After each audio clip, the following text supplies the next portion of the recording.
Dans l'épisode de Demain nous appartient du mercredi 8 novembre, Soraya, Kenza Saibi Couton, s'inquiète pour Nour, Sahel de Figueiredo.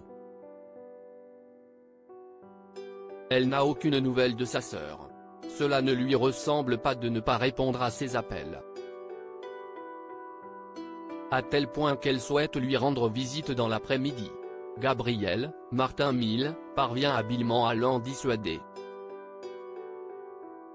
Mais il craint de plus en plus que Soraya finisse par découvrir l'existence de la lettre de Nour.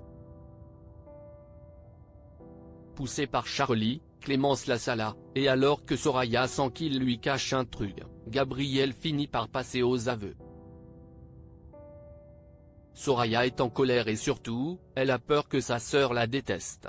Ni une ni deux, elle décide donc d'aller la voir. Mais Nour refuse de la laisser entrer chez elle. Le fait qu'elle n'était pas au courant pour la lettre ne change rien à ses yeux. Et la somme de lui foutre la paix. Oma, si est l'inauguration du restaurant. Tristan, Mathieu Alexandre, est très stressé et surveille les moindres faits et gestes de Gilles, Laurent Gamelon, qui sert les clients. Il a le sentiment que Gilles les pousse à consommer. Il ne veut pas que les clients se sentent arnaqués ou qu'ils soient refroidis par le montant de l'addition finale. Mais, commerçant dans l'âme, Gilles lui demande de lui faire confiance. A raison. À la fin du service, les deux hommes lisent les avis postés par les clients sur Internet et tous sont positifs. Cette inauguration a été un véritable succès.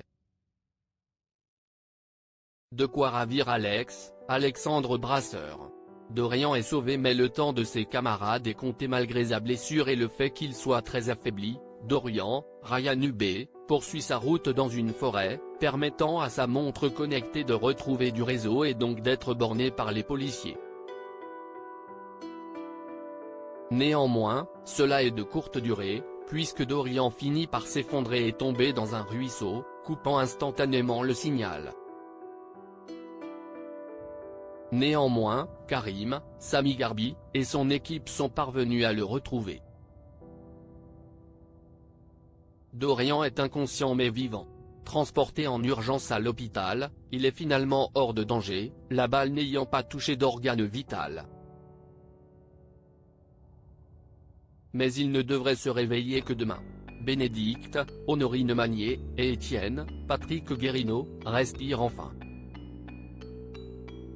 Au même moment, le ton monte entre Camille, Elisa et Zédine, et Launa, Paloma Reno.